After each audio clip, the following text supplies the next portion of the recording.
Hey there, YouTube. WhiskeyCactus here, welcoming you back to his Chuunibyou Can't Be Cured. This is episode number 7, and we're going to go ahead and load up our save. And here we go. So last time, we had a little bit of an issue with Yui, because she's getting very, moody, for lack of a better word. She doesn't really want to talk about it. She doesn't really want us to know why yet, or anybody to know why. And so we had a conversation with our sister, actually, who said, hey, you know, sometimes people have secrets and shit, and maybe they don't want you to know, and deal with it. And so, we're dealing with it. So here we are. It is another day, another chance to make a lot of progress with regards to the game. And of course, that means another busy day for me, checking in on everybody and making sure that the current assets we have are all properly backed up and organized. With all the progress that we've been making recently, even a single corrupted file will affect a whole lot of others, so making sure to follow proper procedures and showing diligence in backing up are both extremely important.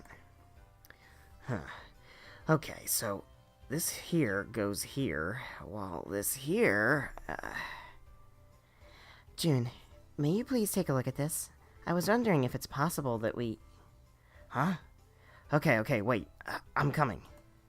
I leave my desk for a second, wondering what Samiki needs help with. Turns out that she's still deciding on a certain aspect of the story, but she can't decide on her own. After giving her a few more options, I return to my desk, only to be called again. But by somebody else this time. Hey man, come over here for a sec, will ya? Sighing, I walk towards Takehiro's workstation. What do you think of this new feature I'm planning? I look over at the screen, only to see it opened on its scripting program, or whatever it's called. Taka, I'd love to help you, really, but all this coding thing... I make a slicing motion across my neck. Oh, alright, sorry about that. He switches the tab to an in-game screen, showing me the feature in a more user-friendly and code-illiterate-friendly way. What do you think? So now they're given the chance to see the exact values of their HP and MP? Taka beams at me. Basically. Before we were just using sliding bars, but now they've got exact values. Therefore, we can now incorporate exact values for food items in order to increase their HP and MP. I give him a thumbs up. Sounds great. Better coordinate with Ai so she can change the art for the meter. Got it. I return to my desk, feeling tired but happy. I know we're all exhausted, having to work on our game as well as our academic stuff and personal life, but I also know that there's a kind of happiness that only this can bring. I felt it when Takehiro was showing me his new additions to the game. It's tiring, but it's worth it. And I know we're probably all feeling the same thing. I'm glad. I go back to work on the files, quietly but steadily reaching some degree of progress. Oh, and there she is. What up, Yui? I glance beside me, a little surprised to see Yui standing there. Yeah? Wanna hear my new song? Fuck yes! Her voice is strangely soft, which isn't normal considering it's Yui. Excuse me. Yui, ever the noisy and loud one. Who knew she could actually make her voice sound as soft as this? A new song? Yeah. That sounds great. I accidentally hit the wrong button, uploading the wrong file to our cloud storage. Way to go. Ah, jeez.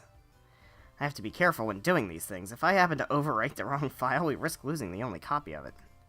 Although we do have both local and cloud backups, it's still important to keep both correctly updated at all times. What if one change was only updated in the cloud, or in the local storage?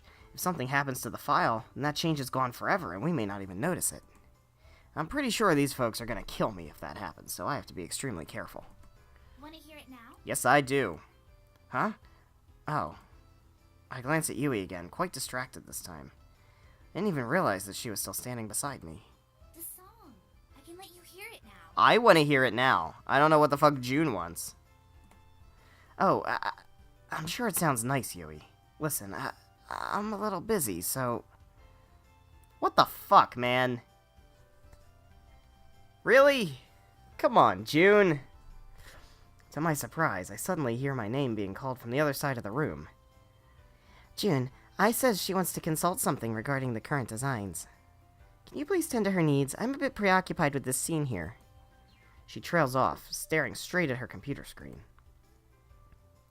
I sigh and head over to Ai, who turns out to be just concerned about the new meters that Takahito had just suggested to her. She's apparently worried that his design suggestion wouldn't match the current theme of the game. But just as I am about to give her some ideas of my own, she suddenly whips up something of her own. Sighing, I go back to my desk. To my surprise, Yui is still standing there, a serious look on her face.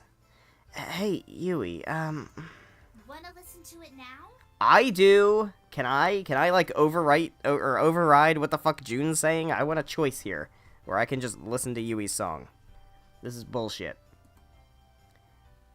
Actually, you see... I look at my screen, which is still open to the folder containing all the files that still need to be organized. Yui glances at it, then turns back to me. You can listen to just the first minute if you want. I'd love to, but... Taka's loud voice suddenly cuts into our conversation. June, I just realized there's something else we can implement. An annoyed look crosses Yui's face, but I force myself not to call her out on it. Instead, I call out a reply to Taka. Yeah, what is it? You have to come over here to see it, man. Turning back to Yui, I shoot her an apologetic look. Hey, I'm really sorry, Yui, but there still are a lot of things that need to be done, and... Excuse me for a bit, okay? She pouts, then turns around and walks back to her desk, stomping all the way there. Deservedly so. This is ridiculous. This is stupid. Dude, like, okay. I work IT. Organizing files does not take a lot of effort. There's absolutely no reason you can't just listen to her fucking song. Oh my god. I sigh, shaking my head. I don't think it's urgent anyway. Besides, I trust Yui fully. I know that she doesn't need me to listen to her music. It's gonna be a masterpiece anyway. You dumbass! That's not what she... Oh. She wants to share her song with you, man. Come on. Walk over to Takahito, intending to ask him what it's about this time. Before I can even reach him, though, loud music suddenly starts blaring from the speakers inside the club room. I don't fucking blame her. You go, Yui. You fucking go. It's a happy little song, filling me with thoughts of the outside world, making me long for nature trips and neighborhood adventures right this moment. Like all other beautifully done musical pieces, it manages to seep right into my soul, showing me emotions that I never even thought I had. All of a sudden, I get a sinking feeling in my stomach. This is probably the music that Yui was trying to make me listen to earlier. I turn to my teammate's workstation, already knowing that it's her doing. However, Takahito beats me to it. Hey man, can you please turn it down? I stare at him in horror, unable to believe what he had just said. You got a lot of room to talk, bro. Sumiki pauses her typing and stands up from her desk, looking at Takahito with a stern look on her face. Oh, Taka. She turns to Yui, whose face is currently directed towards the ground at the moment. Yui, dear, pay this young man no heed. I assure you, your music is lovely. I nod vigorously, even though Yui can't see it. But all of us here are working, and... To everyone's surprise, Yui suddenly looks up. Streaming down her cheeks are warm, fresh tears, as she stares at each of us with an extremely hurt look in her eyes. And of course, y'all are busy, aren't ya?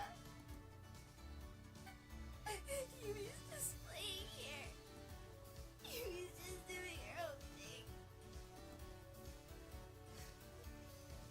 Yumi doesn't deserve your attention, does she? Every single one of you are fucking assholes, man. Yumi doesn't need supervision, does she? Because Yumi can do it by herself, can't she? Her tears keep flowing from her eyes as she speaks, while the rest of us helplessly gape at her.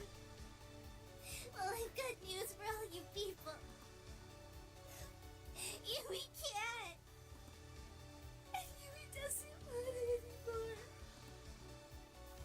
Without any warning, she suddenly runs past me and Takahito straight out of the door of our club room, leaving us all in a horrified and confused daze. Can someone please explain to me what just happened? Ai shrugs as she tilts her head to the side.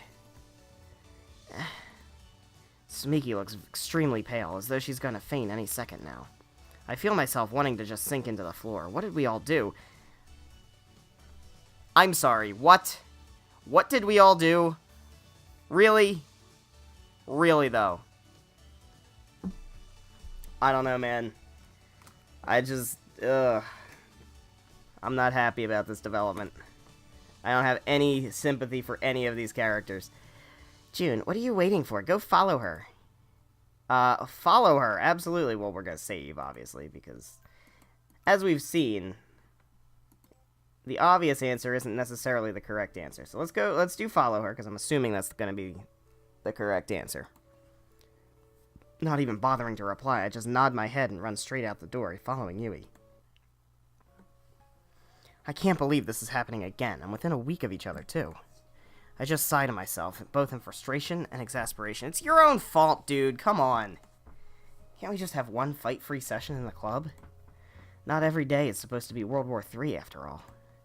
Now I'm starting to think that it's practically impossible for us to stay working on the game in one sitting for long... in one sitting for long without anyone fighting. This definitely has to change. Yet, you're the manager, dude. It's on you to make it change. I sigh once more as I see Yui sitting in the same spot that she was also sitting in before, when she had last run out of the clubroom. Here we go. Cautiously I approach her, not knowing quite what to do. I don't think I've ever been good at comforting, especially not when somebody's crying.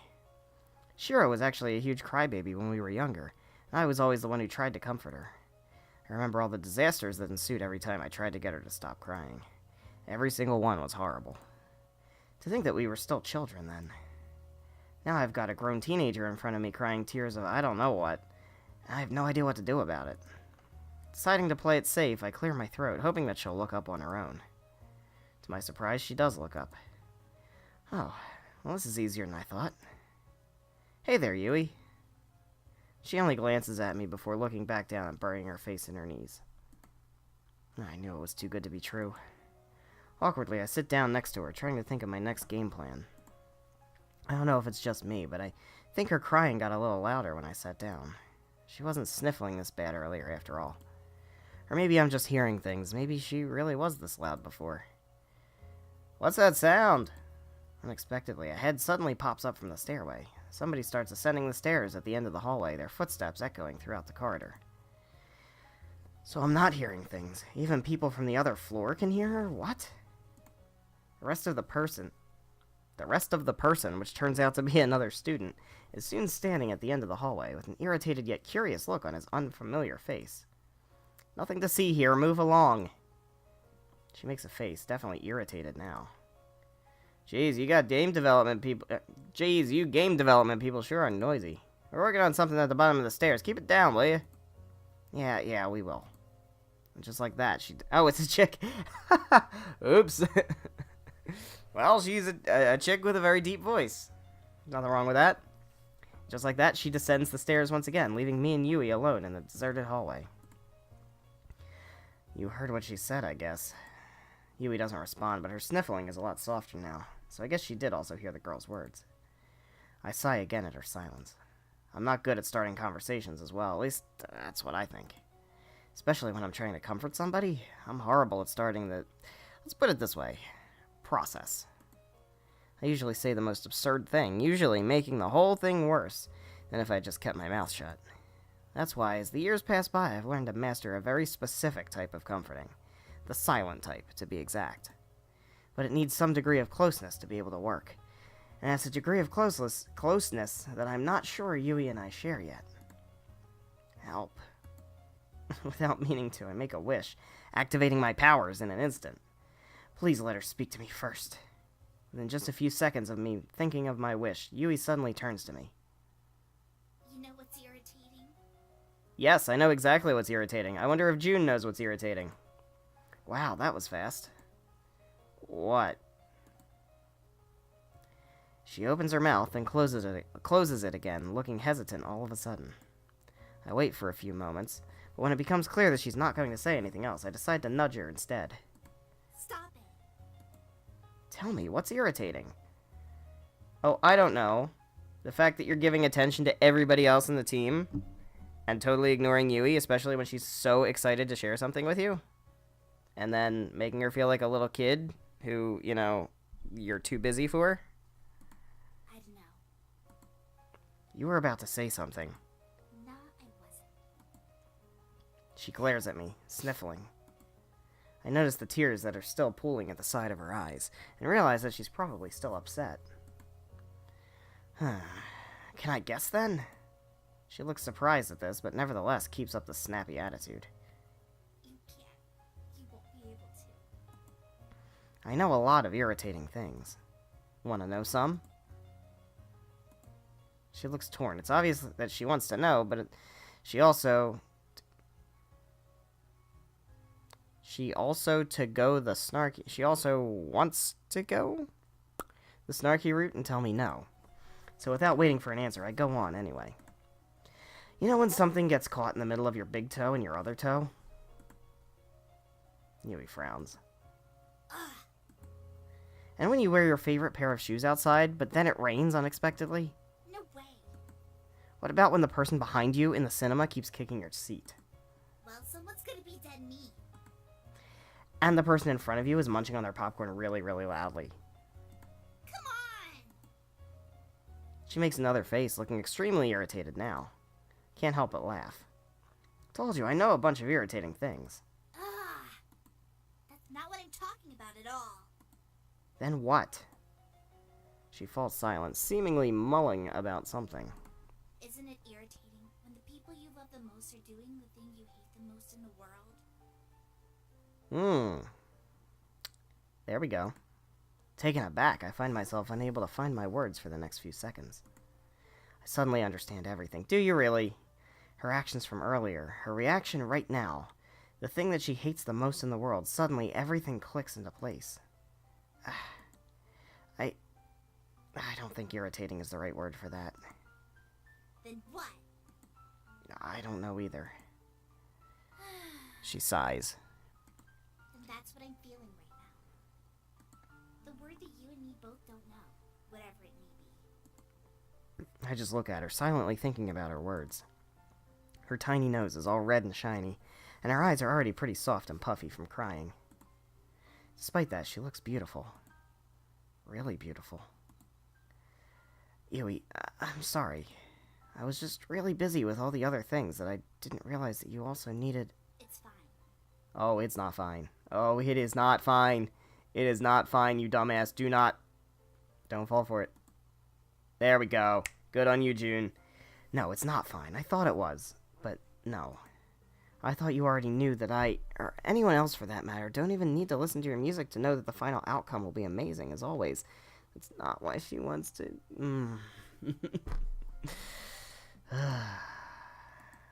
But I guess, even if you already knew that, we all need to be reminded sometimes, don't we? Yui, let me try again. I can't promise you anything, but please put your trust on me. Yui gives me a small smile. Jun, if I didn't trust you, I'd have dropped out a long time ago. There you go. I'm telling you, you've already got my complete trust. I give her a warm smile back, feeling grateful. Thank you. Now, if you'll go back with me to the club room. Yui frowns, putting one finger to her cheek. I offer her an apologetic smile. Sorry for what happened earlier. I promise I'll listen to all 5 minutes of your song. Yui's ears perk up at this. She looks at me in amusement. Really? Yes, really. The teasing look in her eyes, she turns away from me ever so slightly. Nah, Taka's trying to show you something, isn't he? Well, if Taka wants something from me, he has to get in line, doesn't he? Yui giggles. He better. Alright, well... that worked out, I guess. I don't know. I still feel like June might not fully grasp the situation here, but that's fine. He's a high school kid. Doesn't know how to work with people yet. We go back to the club room where everyone starts apologizing to Yui immediately. They fucking better. Can't help but chuckle. So they all probably don't know what they're apologizing for, but they're still doing it. Yui looks pretty amused as well, much to my relief. Oh, in the end, we all managed to do a lot for today. Even Yui was able to finish 2 songs before going home early for the day. Of course, she still isn't off the hook for that one, but at least we're all friends again. For a moment there, the others were all worried that Yui was going to quit the team or something. I kind of feel like she was entitled to. Well, I do have to admit that it is a legitimate fear. I have a feeling that it's not going to happen. I trust Yui completely, just as she says she trusts me. I chuckle at the thought. Until the next misunderstanding, then. Alright, well. We are back home. Oh, and it's the next day. Alright.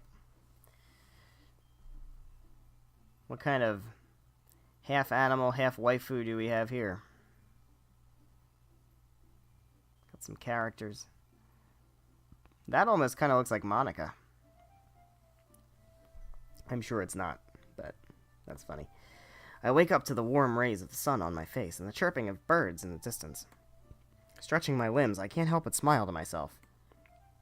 Somebody had a good dream last night. Today feels like it's going to be a good day.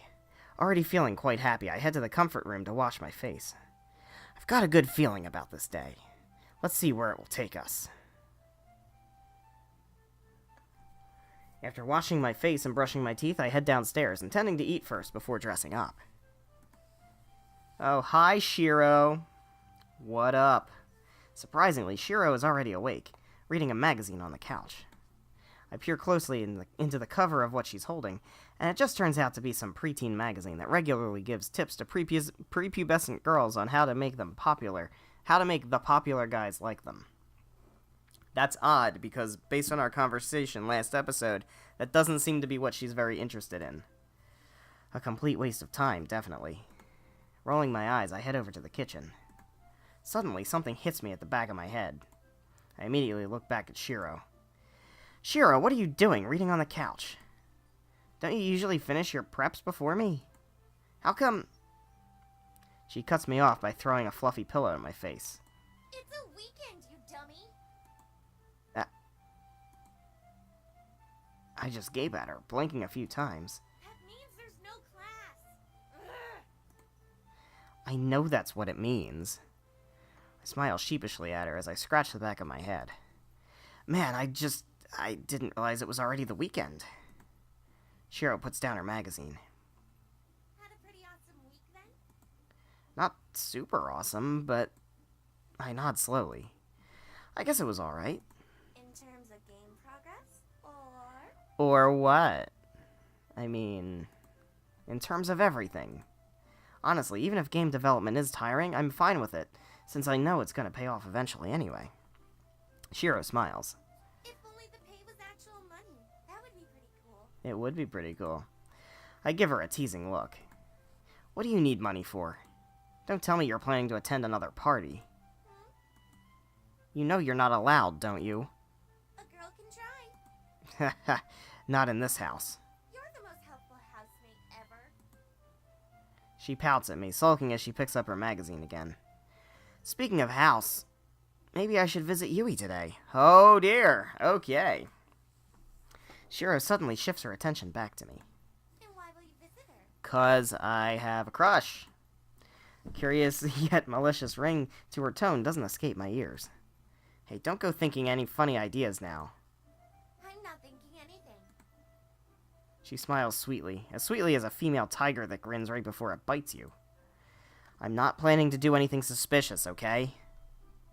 Not saying anything. But you know, if you have to say that you're not going to do anything suspicious, then that usually makes things a billion times more suspicious, June. Just got you there. In case you didn't know. I shoot her a death glare. I told you it's not suspicious. I just wanted to visit her, that's all. Shiro starts giggling, much to my surprise. But why, Junie? I cringe automatically at her use of my childhood nickname. Guys don't usually visit girls unless it means something, you know? That's not necessarily true. Before I can ask her how she knows guys better than an actual guy, she suddenly puts both hands on her mouth in a shocked fashion. Her sudden action surprises me as well, taking me aback. Oh my. Do you like Yui, maybe? Maybe. I feel my cheeks and ears heat up in an instant. What are you talking about? Junie likes someone, eh? No. It's okay, Junie. You're human too. I understand. No. I like waifus. 2D is better than 3D. She giggles again into her palm, much to my annoyance. Junie wants to have a girlfriend. Ooh. She's trolling hard. I better tell everyone. Oh, she's real trolling. She starts to get up from the couch, but I immediately pull her back. Hey! You are not telling anyone. I let go of her arm, giving her an apologetic smile. Besides, Yui and I are just friends. Just friends. I'm just gonna ask her how it's going with the project so far. Are you sure that's all there is to it? Yes, I'm sure. I'm not convinced. I open my mouth to protest, but she laughs, blocking my mouth with her hand. But fine. I'll leave you alone for now. Okay. Ugh. I get up from the couch, making my way to the stairs in order to go up and get ready to go to Yui's house. For the second time today, a thought suddenly hits me, making me look back at Shiro. Shiro, do you happen to know Yui's address? 1 second, she's staring at me with a blank look on her face. In the next, she's already laughing hard, clutching her stomach by the sides as she rolled on the couch. Well, I'm sorry for asking. She's your team member, so why are you asking me? And hey, do you mean you were planning to go to her house without even knowing her address first? You're so funny, Junie. Ignoring her hysterical laughter, I just continue making my way up the stairs, making sure to shut my door extra loudly. Loud enough to be heard downstairs, at least. Alright, well. After much deliberation, I finally decide to seek out the closest other person who may have an idea. Is it Sumiki? Because apparently she lives with us, and I have yet to see her at our house. So, what's up? There we go. Sumiki. I head down to the kitchen, careful not to be seen by Shiro. Thankfully, she seems to have run off to somewhere unknown once again. Do we know who Saya is? Oh, is that the housekeeper or the maid or whatever? I don't know what voice I gave her, but... I'm sorry, young master, but... Sumiki isn't here at the moment. Saya looks down as she bows apologetically at me. I wave my hand at her, smiling awkwardly. I mean, I guess I'll save just in case. I don't know if this is gonna matter, but... You can stop bowing now? I see. You can stop bowing now. Do you have any idea where she might be? She suddenly starts fidgeting, much to my surprise. I'm not sure if I'm allowed to say it, young master. I was told to say I don't know if the master happens to ask. I just stare at her in disbelief. What's that Sumiki up to? I'm pretty sure it's okay, Saya. After all, I'm not one of the masters. I'm just the young master, right? I grin at her, hoping that she'll buy it. I guess Saya's not the brightest of people, though, because she immediately falls for it, hook, line, and sinker. Oh, I see. You're right. Well, she took up a part-time job, young master. A part-time job? Can't help but gasp in surprise. Why in the world does she need to get a part-time job? Isn't she well cared for here? Saya cowers slightly in front of me, looking terrified all of a sudden, with her wide eyes and trembling lips. Oh, I don't know about that, young master. Please forgive me. Oh, no, it's not your fault. I was kind of talking to myself, actually. I let out a forced chuckle as I scratched the back of my head. Anyway, what do you know where she's working? Saya nods, still a little fearfully. Yes, she's working at a coffee shop nearby, young master. She gives me the complete address, and I do my best to stick it to my memory. Thanks for this. She bows again, and I start heading out of the kitchen. Oh, by the way, Saya looks up, a curious look on her face. Thanks for the meal, it was wonderful. I see her blushing face for a few seconds before it disappears completely as she bows down again to me. Well, that's weird. I don't know what's up with that. I guess maybe she's gonna be part of the harem, too. I don't... She doesn't have any character art, so I can't really... Anyway, I finally arrive in front of the cafe, after just a few minutes of walking. I'm not actually familiar with this place, but I guess it's just one of those places that you see every day, but never remember because it's become such a huge part of life. Kind of like people, actually. We tend to take for granted the ones who are always there, because we've never felt the consequences of them not being there. Deep thoughts, all because of a cafe. Taking a deep breath, I push open the cafe door. Oh, hello there, new location, cool. I'm liking this music, too. It's not bad, it's apparently both a restaurant and a cafe in one. Judging from the number of people inside, it's a fairly busy place. Not as busy as some of the bigger and more popular franchises, but it does have its own share of patrons. As I walk inside, a cheerful girl at the counter immediately greets me. Well, that's not going to be Samiki. Welcome! What are you having today, sir? Oh, I take a look at all the choices written on the menus behind her. Macchiato, black and white mocha, Java chip. Words aren't really making much sense to me. I've never been a big fan of coffee, so I'm not sure what the difference between all of these. Same, dude. For me, coffee is coffee, and that's it. Actually, I'm just here for a friend. The girl's smile falters for the slightest of moments. A friend? I glance around at me before continuing. To my surprise, I immediately see her. Samiki wearing a maid uniform from home. There she is, my friend. Ah, Samiki, I see. She smiles nicely at me. Well, I hope she interests you in something to buy for later on. Yeah, thanks. Grinning at her, I turn around, catching up to Samiki. Hey, Samiki... She immediately turns around, her face turning the color of a clean sheet the moment she sees me. June, what are you doing here? Looking around nervously, she immediately pulls me to the side. How do you know where to find me? I open my mouth to answer, but she already says the answer herself. It was Saya, wasn't it? That girl. I told her specifically not to tell her masters. I give Samiki a sheepish smile. And she's not breaking your order, technically. Samiki shoots me a suspicious glare. What do you mean? Well, she calls me young master, doesn't she? So I told her that's okay, since I'm a young master, and not a master anyway. I bite my lip, trying my hardest not to chuckle. Samiki blinks at me, then presses her palm to her hand, in an attempt to stifle her own laughter. Oh, that dear girl. See? She didn't do anything wrong. Samiki narrows her eyes at me, but I can see that whatever irritation or annoyance she had earlier was already dissipated by now. Whatever. Anyway, what are you doing here? Oh, right. Remembering my purpose for visiting, I lower my voice down to a whisper. Actually, I came to ask you something. A look of suspicion crosses her face again. What is it?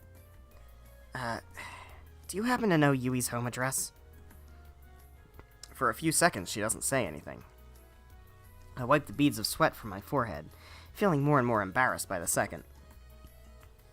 Why isn't she responding? Did I say anything wrong, I wonder? You are asking me for Yui's address? Her address? Home address? I blink at her in confusion. She seems to be in disbelief, which I don't understand. Yeah. Is there anything wrong with that? Why on earth would you want to visit Yui's house? Because I want to visit Yui. Samiki stares at me with her mouth slightly open. What? What's wrong? Why? Why what? Why do you want to visit Yui? I groan, realizing that she must be thinking the same thing as Shiro. Come on, I'm not gonna do anything suspicious there. I'm just gonna come by for a little visit, you know? Samiki faces away from me slightly, still looking very suspicious. You do know that if you have to specifically say that you're not going to do anything suspicious. It makes me look a lot more suspicious, I know. Shiro already told me, alright? Which means you've already asked Shiro for Yui's address. But why her? Yui's your team member, is she not? Why will Shiro even know your team member's address? I groan again, hitting my forehead with my palm. Samiki, you're repeating the exact same thing that Shiro told me. Can you please just give me the address? Sumiki starts chuckling softly. I imagine that even Shiro must be thinking that something fishy is going on. Oh, you can imagine, all right. Thankfully, I trust you enough, so I'm gonna give you her address. Can't help but grin happily at her. Really? No. I just cannot talk with you any longer because I have a job to tend to. She starts chuckling again, much to my embarrassment. This part-time work I have, it's just between you and me, alright? I do not want your parents to find out. Not now, not ever. She leads me to the counter, where she borrows a pen and a piece of paper and writes down Yui's home address.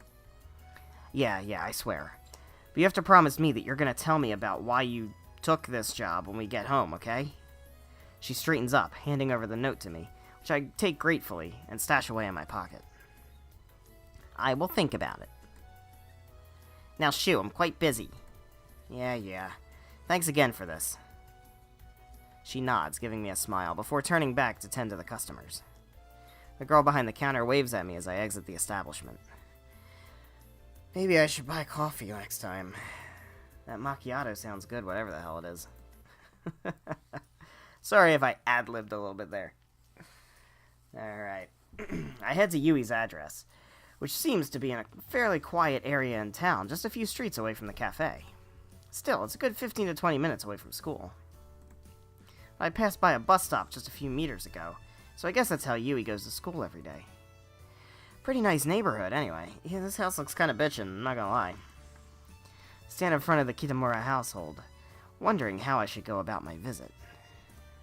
After hearing both Shiro's and Sumiki's reactions regarding my decision, I'm starting to come to the conclusion that perhaps it is a little bit suspicious. And of course, that's definitely the last thing I want Yui to feel, so I have to change my game plan. All of a sudden, I realize that I've turned up at her house, not only by surprise, but also empty-handed. Oh yeah, maybe you should get her some flowers. That'll make things, like, normal and not suspicious, right? My parents always used to say that one should never do a house visit without anything. Uh-oh. Looking around me, all I see are houses. Rows and rows of them, in fact. There doesn't seem to be any sort of convenience store or anything nearby. He's gonna pick flowers, isn't he? He's gonna pick fucking flowers. Fucking June, man. Let's see, should I just use my powers to whip up some flowers here? No, my powers aren't strong enough to conjure something physical out of nothing. I'm still gonna need more training if I want something like that to happen. What if I wish for a whole swarm of butterflies to appear just as she's going out of her house? That's pretty nice, isn't it? I think hard, deciding it's probably way too surprising. What if she doesn't like butterflies? And besides, what if there's no garden near here, and the butterflies still have to travel quite a while? They might get into an accident on the way here. Nah, not good at all. An image of myself labeled as butterfly killer and the rest of— what the fuck is happening? And the rest of my family and friends outcasting me suddenly flashes in my mind, making me shudder. No, definitely not. I sigh, unable to think of anything else. Or maybe I can just wish for everything to go well. That's right. I'm pretty sure I can do that. Concentrating hard, I do my best to imagine a very good outcome to this situation. Just as I'm getting into it, I suddenly hear a small voice talking to me. It's okay, June. Don't mind it. It's just the world's temptations talking to you. Do not let it. The voice keeps talking, saying something incomprehensible to me. Ignore it, June. The power of your mind is stronger. You can do this. You can— oh! My eyes fly open as something hits me in the back of the head. To my surprise, I see a little boy with flaming red hair running in front of me, trying to catch a rolling basketball. I rub the back of my head gingerly. Did I just get hit by a basketball? I'm very sorry, mister. Huh? I turn around only to see another boy, this one bigger than the running one, standing in front of me with a frown on his face. Surprisingly, he also has the same red hair as like the other boy. Oh, I know where this is going. Yes? I was the one who hit you. Oh. I'm really sorry, but you were talking to yourself with your eyes closed. I thought you were dreaming. I smile sheepishly at the boy, suddenly feeling quite embarrassed. The other boy comes back now, looking up at me with a confused look on his face. I notice that he's not holding anything in his hands. Oh, the basketball. Weren't you able to...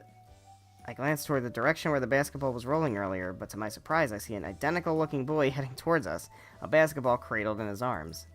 With a start, I looked back to the other boy, then to this one. Oh, wait, you two... The older boy just sighs. They're twins, mister.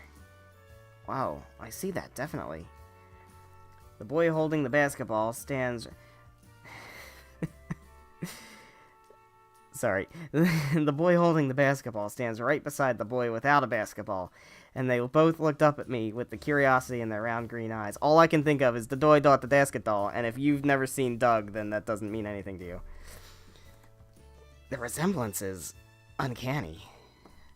I mean, I've seen lots of twins before, but... We don't look alike. At all. The older boy sighs again, shaking his head. I'm not going to be able to keep these voices consistent. I'm telling you that right now. They say they can't see the resemblance, but I'm not sure. I'm not so sure about that. As a matter of fact, they always give our sister a headache by making her guess who's who. I chuckle lightheartedly. Ah, so you're all siblings. The three nod at me at the same time. That's pretty cool. I also have a sister. And I think they get headaches because of us, no matter what we do. How old are you guys? I'm 13. Those two are 9. Can't help but stare at them in surprise. They certainly don't seem to be 13 and 9, not with those heights. If I were to guess earlier, I'd have thought they were 10 and 7, maybe. Better not say that out loud, especially since these kids probably Yui's neighbors. Dude, really? Didn't she mention that she has like 7 brothers or something? I don't want to get beat up next time I go back here. I feel my cheeks and ears start heating up at the thought. Not saying that I'm gonna go back here for sure, but we can never be too safe. So are you guys... Before I can finish my question, 2 smaller boys suddenly appear, one of them much smaller than the rest. What makes them all spectacular is the flaming red color of her hair, especially on the smallest one. Almost seems as though he's got a raging fire going on in his head. Can't help but gape at them in shock, my mouth falling open at the sight. The oldest kid groans as the younger boys grin up at him, and then at me. Ugh, you guys are so dirty. Sissy's gonna kill all of us for sure. You better hide when you see her. They're also your brothers? I ask even though the answer couldn't be more obvious. Yeah. Hi. Hello. The youngest one barely reaches my hips, but he still manages to look at me directly, showing me his pearly white smile. Can't help but smile as I look at all of them. Hello, I'm June. Hello, June. The oldest boy chuckles before turning back to me. By the way, I don't think we've ever seen you here. Are you a new neighbor? No, actually, I'm just here to... The 2 youngest kids seem to decide that now's the best time to play tag, and are suddenly running around us, laughing hysterically as they do so. Hey, don't run around anymore, you two. We're gonna be so dead. You're it. No, you're. Frowning, he turns back to me. Sorry about that, my brothers can be quite a handful. Oh, sorry. Sorry about that, my brothers can be quite a handful. It's okay, I was just saying that I'm here to visit someone. I smile, feeling embarrassed again. I actually didn't tell her I'd be visiting, so this is sort of a surprise. He suddenly narrows his eyes at me, much to my surprise. Her? You're here to visit a girl? Who is she? She's the one who lives here. I point to the house right in front of us. Yui Kitamura. At the mention of the name, the 3 eldest kids suddenly look at me in surprise. Why are you visiting her? What's your purpose? What's your relationship with her? I raise my palms in front of my face defensively. Hey, I'm just... Come on, why are you guys... You're the ones we should be asking. You're not from this neighborhood, are you? Don't you know that in this neighborhood, we're the boss? Gives me a threatening look, making me gulp. Feels so silly to be threatened by a trio of young boys whose oldest doesn't even reach my nose, but I'm actually feeling a bit scared. There's something about their eyes that's strangely scary and strangely familiar. I wonder what it could be. Too familiar, in fact. I feel like I've seen those green eyes before somewhere. Hey, I swear, I don't mean any harm. Are you Yui's neighbors? I'm sure she can vouch for my innocence. The oldest boy just narrows his eyes even more. Hey, maybe, the oldest boy narrows her eyes. It's 2018. We're not her neighbors, we're actually her... His eyes. Oh, okay. Well, maybe he uses both. Maybe she uses both pronouns. I'm not gonna judge. I'm not gonna assume it's a typo. We don't know how Fumio identifies, and we're not gonna assume. We're just gonna read the text. His eyes widen all of a sudden as they settle on something behind me, or someone rather. Oh dear! I bet I know who it is. Yo, casual clothes. Casual clothes, Yui. Alright, we're at like 45 minutes. So, we got Yui sneaking up behind us, and I think this is where we're going to go ahead and leave the episode. So thank you guys so much for watching. If you enjoyed today's episode, please be sure to leave a like and a comment down below, and make sure you're subscribed for more of his Chuunibyou Can't Be Cured. Next time, we have Yui right here, who's about to have the big reveal that these are all her fucking brothers. Like we the player, we the audience, didn't already know that. But, all that being said, we're going to go ahead and save. And who knows what's going to happen. We're making an impromptu visit. She's not expecting us, and maybe things are going to be a little more suspicious than we thought. So, I'm excited for that. I hope you are too. I will see you in the next episode. Goodbye.